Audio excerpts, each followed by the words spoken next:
That's the car packed and ready to go. I'm off into Derbyshire for a couple of days hiking and camping. Looks a lot of gear, but there's completely different setups in there. I'm going out for 2 nights and I'm planning on using a different setup each night to see how they fare. 2 new tents, a small lightweight TP tent and a heavier weight Banshee 200 for winter use. So let's see how we go. Well, that's the Banshee setup. I'll be off out for a walk in a bit, and tomorrow night I'll be switching this out for the hiking TP and see how I get on with them both. It'll make a distinct change from the hammock camping that I usually do. Catch you later, folks. Well, Rango market this as a 2-man tent. I think that's a bit optimistic. 2 kids maybe, 2 adults would have to be very good friends because there's not an awful lot of room. It's actually perfect for 1 man and all his kit. Even a winter camp with all the extra kit, yeah, you've got plenty of room. But as a 2-man tent, unless you're just taking the tent and your sleeping bags and nothing else, nah, it's not a 2-man tent. It's definitely a 1-man tent, or 2 kids.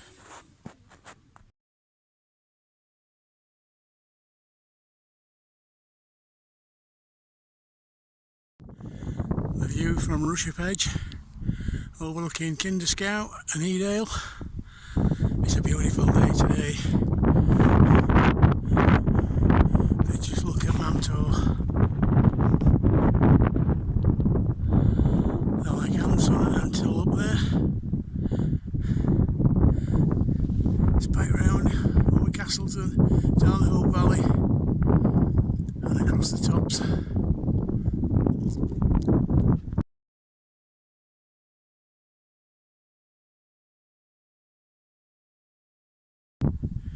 Short break for a drink and a sandwich, bite to eat.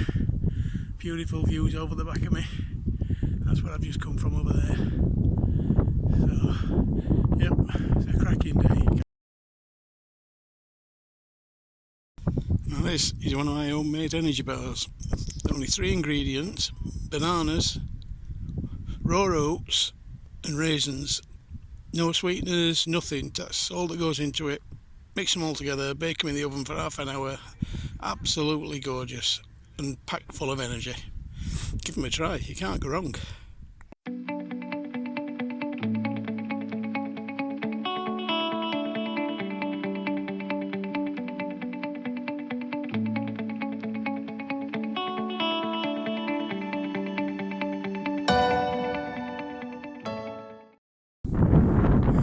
It must be exhilarating that rather them than me, because knowing my luck, I'd get the one stitched together on Friday afternoon after they all came back from the pub. No, not for me that one, but good luck to them, it looks brilliant.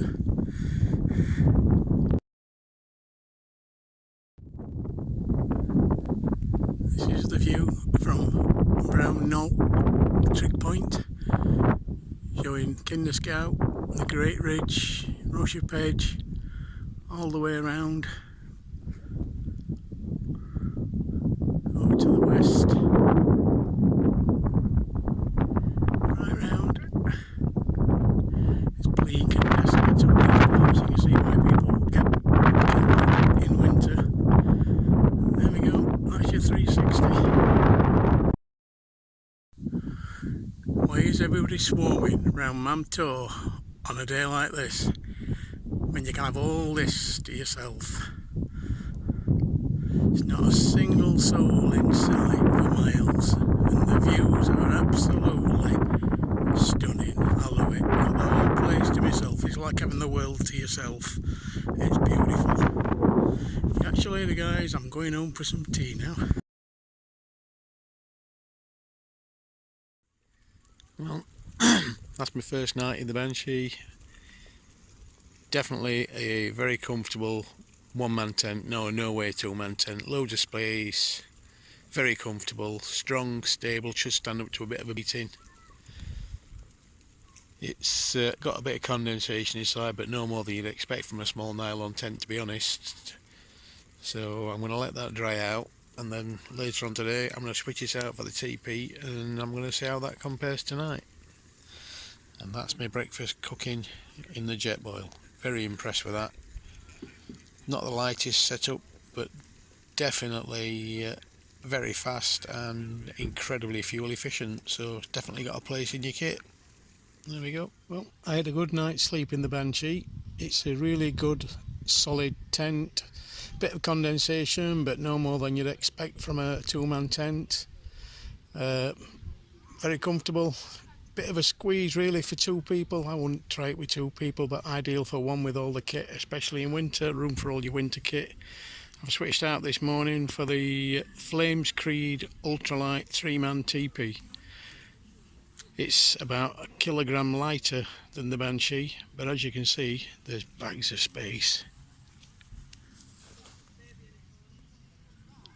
Plenty of room for two men and all the gear.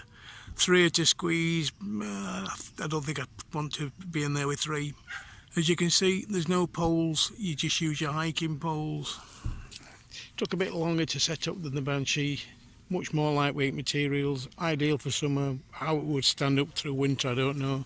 The Banshee I think would take a good winter beating, but time will tell. The only drawback I can see to this is there's no porch for cooking if it's raining, and I don't like cooking inside a tent, but there is a loop on the top, and I reckon from that loop you could rig a small porch from either a poncho or maybe a lightweight tarp. So I'll let you know how I get on with it tonight, and I'll get back to you later. Well, there's been a change of plan for today. I had planned on walking the Great Ridge from Mantor all the way down to Hope, and then coming back up the valley and up Cavedale back to the campsite. But to be fair, although the guy helped me yesterday, I don't know if I've already mentioned this, coming down off Rushup Edge, I rolled off a rock and jarred my back. By the time I got back to the campsite, I was in absolute agony. I tried lying down for an hour, I thought that might help, but no, it got worse. So while I was cooking my tea, the guy in the nearest tent to me saw me struggling and came across, and it turned out he was a specialist in sports injuries. So he manipulated my back for a couple of minutes, and unbelievably, the pain relief was instant. It made a massive difference. So I did repay the favour this morning because his battery was flat on his van, so I helped him to get it started, and away he went. As I say, I had planned on walking the Great Ridge, but I'm still getting twinges. My back's still hurting, not as anywhere near as bad as yesterday, but I've decided discretion is the better part of valour, and rather than push the limits, I'm going to potter around the campsite, play about with different configurations on the new tent, and play about with the new cook system, and take it from there. But I don't see the point in injuring my back any worse than it already is. Hopefully it'll be fine by tomorrow, but we'll see. I'll catch you later. Morning folks. I've had a really nice comfortable sleep in the Flames Creed TP last night. Loads of room and plenty of room to sit up without brushing the sides or anything. Really comfortable, loads of space, and looking at the shape and the number of guying points, it probably would stand up to a substantial amount of weather. I'll have to give that a try because it's been a beautiful weekend this weekend, so there's been no wind, it's warm, sunny. Yeah, there's a bit of condensation inside, but you get that with any tent. I don't care which tent you use in these sort of conditions, so nothing to worry about. And certainly the floor pan's all dry, it's just running down the inner and beading up and rolling off, so no worries there. Got my breakfast on the boil. I'll be having that in a bit with a nice cup of coffee, and then leave it all to dry out in the sunshine, and slowly meander my way home later.